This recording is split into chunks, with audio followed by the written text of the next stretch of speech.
So hi everyone, I'm Sneha Negi and I'm currently doing my MTech in CSA from Indian Institute of Science, Bangalore. I got AIR 80 in year 2021 in GATE CSE.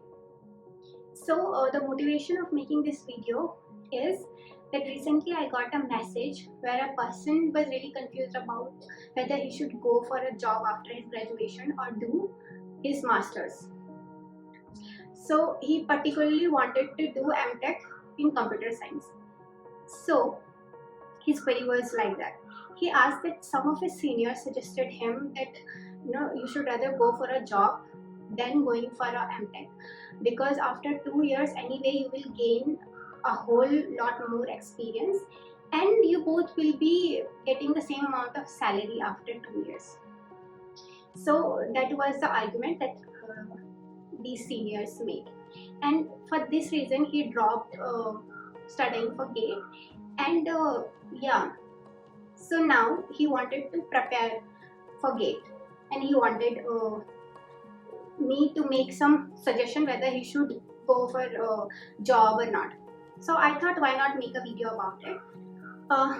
Because I won't lie, in my BTech I was also in the same situation, because many of my friends didn't prepare for GATE.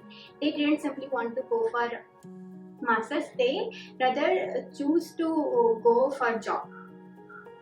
And it's very much true that it is possible that after 2 years they will be in the same position as you will be after doing your MTech, maybe even better. So because I know many of my BTech friends who didn't do masters, they initially went for a job in some startups and currently they are working in companies like Google, Flipkart, Amazon. And if that's possible for them, it can be possible for everybody else, right? But then again, there will be some of my friends who are not doing that great. So my motivation of this video is not to encourage or discourage someone for going for a job or going for a master's. I'll just put a few points which I'm aware of, and with that information you can make your own decision. So I would like to start with myself. I have done my BTech from a state government college in Uttarakhand, which was situated in a rural area. And because of its location, there were not many companies who visited there.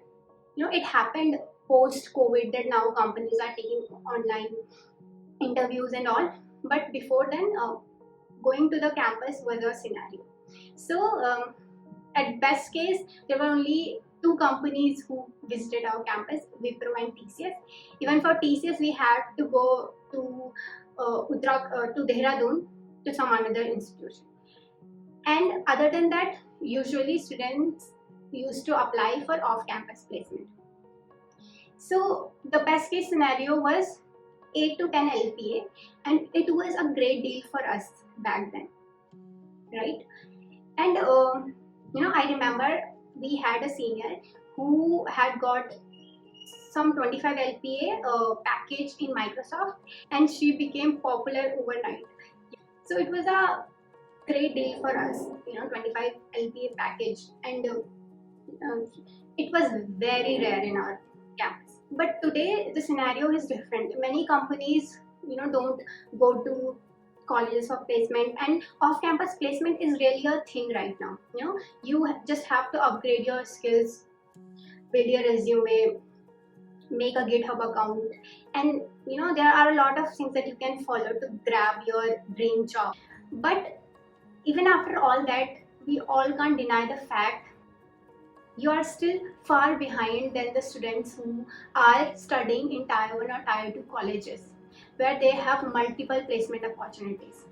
And it's a proven fact that off-campus placement are way more difficult than on-campus placements. So we all see these videos on LinkedIn, YouTube. You have to prepare for this TSA course, for this interview prep course, to get a good packaged job. But what I believe is these courses are mainly for the off-campus placement preparation, because in on-campus placement you don't really need to work that hard. This is what I have felt in my experience. Okay, so I will give you a few examples. We all know about Rohit Negi, right? He grabbed a 2+ crore package from Uber International while doing his MTech from IIT Guwahati. He himself agrees that he has never done any DSA or coding for that matter in his BTech. And we both were batchmates. So, doing masters worked as a staircase for his success, and it was a thing in our college. We had seen our seniors who had prepared for GATE, got into good IIT, and grabbed a good placement. So that was our whole motivation behind doing our masters. And then there is an example of my batchmates who did not prepare for GATE. They used to do coding, prepared DSA, worked on their web development skill, their software development skills, and they initially started from some startups. But as I said, they are working in big MNCs right now, and some of them even bought their own cars by now. So in one way, there will not be much difference between them and me, who did a 2-year MTech course and after that grabbed a good placement, right? But I think you all can see a fine line between these two sets of students, right? For me, I felt that preparing for GATE and doing MTech from a good institution was a safe option, because doing MTech is a longer path, but it's it's with guaranteed success. And I'm not talking about doing MTech from any institute. I'm talking about tier 1 colleges. And so for my part, I can say that I thought that going for off-campus placement will require me to do a lot more hustle than preparing for GATE and getting a MTech degree from a tier 1 college and then get a good placement. Because I'll tell you one thing, that the first advantage of on-campus placement is that you have 50% more chances of getting selected than the off-campus placements. Because in off-campus placement, what is the guarantee that your resume will even get selected, right? And even after all this, the screening process gets a little tougher when you are sitting in off-campus placement, because in on-campus placement from a good institution gives you the credibility, and hence the interviewer tend to put more faith in you while selecting you for the job. Also, placement is not the only driving factor to do masters. Okay, I have talked to many students here in IISc. There are students from triple ITs, NITs, even from IITs, who after their graduation chose to do masters rather than going for job.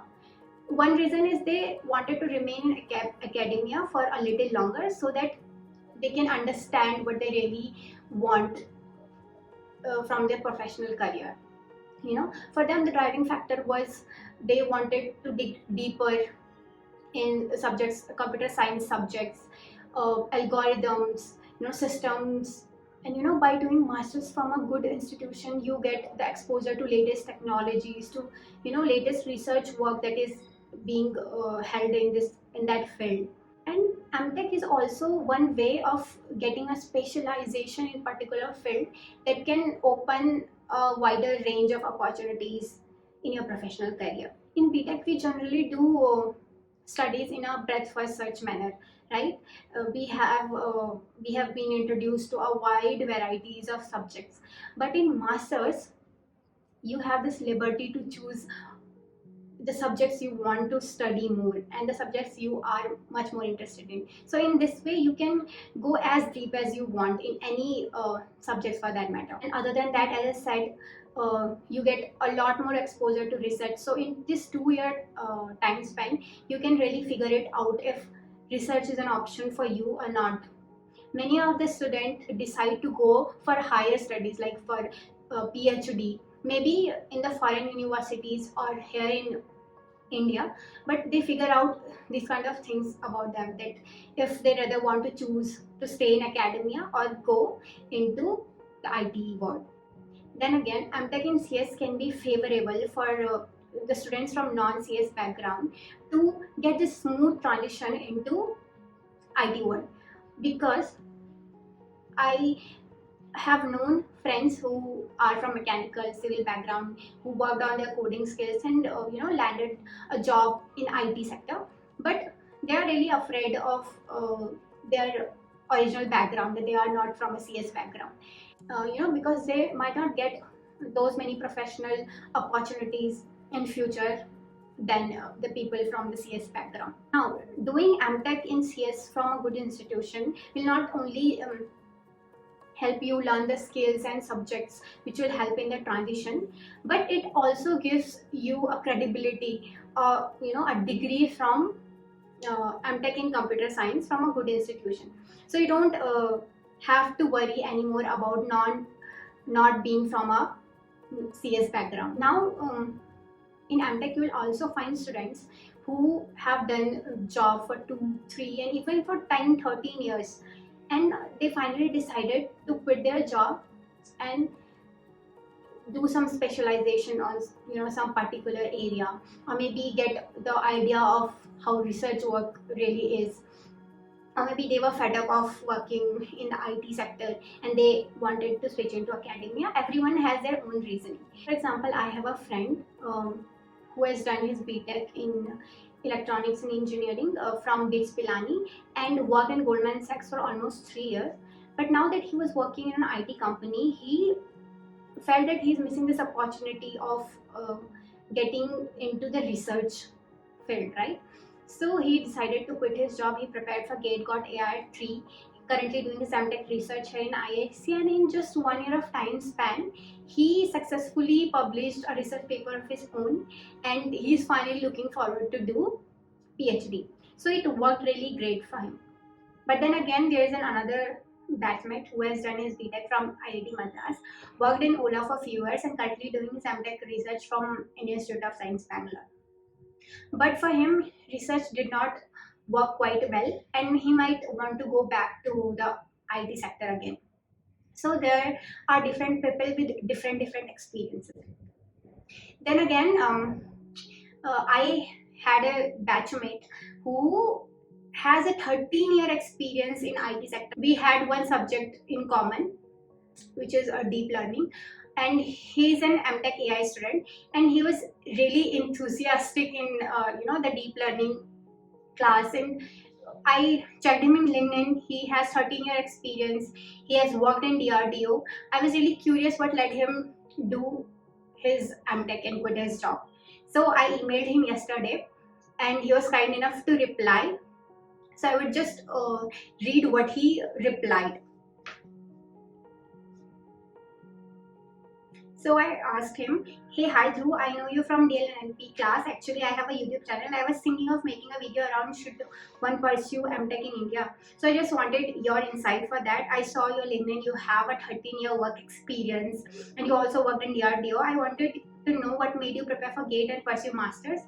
Your insight on this will be really helpful. Also, as you worked in the industry before, is there any benefit of doing masters here in India for professional growth?" So I'll directly come to what he really suggested. As for your question, the answers are very subjective. Different people have different opinions. I can briefly provide mine. But note that my opinion is that of an experienced professional. It may not reflect what freshers in the industry will say. People with 1-2 years of experience. Why I pursued masters? I was motivated by my colleagues at DRDO, some of whom very exceptionally smart, and my immediate supervisor was an IISc gold medalist. As such, formal classroom education, especially from IC, cannot be replaced by some online videos and tutorial and courses. These are just supplementary material. I chose to pursue now because it adds diversity to my resume, and because it's from IISc. Masters from a lower tier institute probably wouldn't help me that much. One common assumption companies make is that few years of experience equivalent to master degree. So in that sense, my 12-13 year is also equivalent to a PhD. But I am from electronics signal processing background, and formal AI course adds a lot of weight to my resume. Then he answered, masters from India. I agree with the general opinion that masters from top tech institute abroad is better than anything here. However, it doesn't mean IISc, IITs are useless. The only problem is one should choose their branch carefully and do useful subjects. Overall, one should choose IC over some mediocre college in US if given a chance. Companies do value masters from India if it is in good field and top institute. Beyond that, it may not matter. From tier 2 institute, you will get a good job, but your career progression will be slow and you may do the same work as a BTech. Problem is not of colleges alone. The kind of work that good postgraduates get in US simply is not available in India. I have had colleagues from tier 3 colleges get better work than me in my own company just because they are sitting in US with a master's from there. This is because companies want to keep core research at their headquarters and not outsource. I think his insight on this whole topic, whether one should do masters from India, he answered all of those questions really well, and these are super helpful for me also. So I would like to thank Dhruv very much for his insight and his time to answer his experience. Other than that, one another important aspect of choosing masters rather than going for a job is, money, and money is a big factor, right? So what I have to say in this case is, of course, if you go for a job, you will be making more money. But then again, masters in India, and that too from tier 1 colleges, IITs, IISc, even NITs, it's much cheaper. For example, consider me in IISc. This 2-year MTech course costs around 2 lakh. 2 lakh, that's including hostel fees, mess fees, and academia. Academia is rather cheaper. The mess fees and hostel fees are much more expensive. So, but then again, it's 2 lakh only for 2-year times. Average MTech student gets around 12,400 rupees per month. For 2 years, it becomes around 3 lakh rupees, which is even greater than what you are paying for your masters. So at least you don't have to ask for money from your home. Then again, there are a lot of fellowships and scholarships that are offered in top tier institutions from different companies who this is one way of donation for major big MNCs. For example, here in IISc, there is fellowship from Microsoft, Google, Citrix, Sony, Wells Fargo, and a lot more other fellowship. There is a fellowship from Reliance, and you can easily get access to these fellowship and scholarship. So if you are getting these fellowship, it's even better. So I think I'll just quickly summarize the whole gist of my video. So what I wanted to say is that if you are doing your BTech, you should definitely work on your skills, your resume, your projects, and everything that can help you land a good job just after your BTech. But again, if you're coming from a background like what was the situation in my college, there were not many opportunities there. If you are someone who is lacking opportunities, so I think doing MTech from a good institution will bring a lot more opportunities in your way. So it will reduce the amount of hustle you have to do. But again, if you are a smart and quick learner and can learn a lot more skills, there are different websites, of course, from where you can buy courses, even machine learning courses, build machine learning projects, and in any area you want to work on. So then good for you, go for that option, prepare for placements, give off-campus placement, and grab a good one.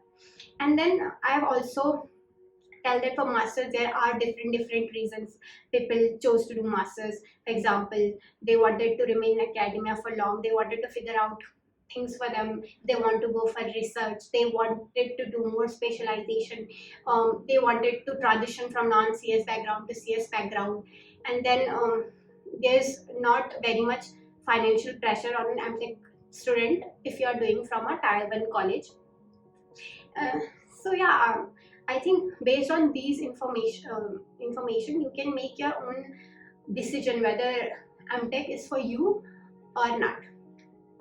So thank you. I hope you will find this video helpful, and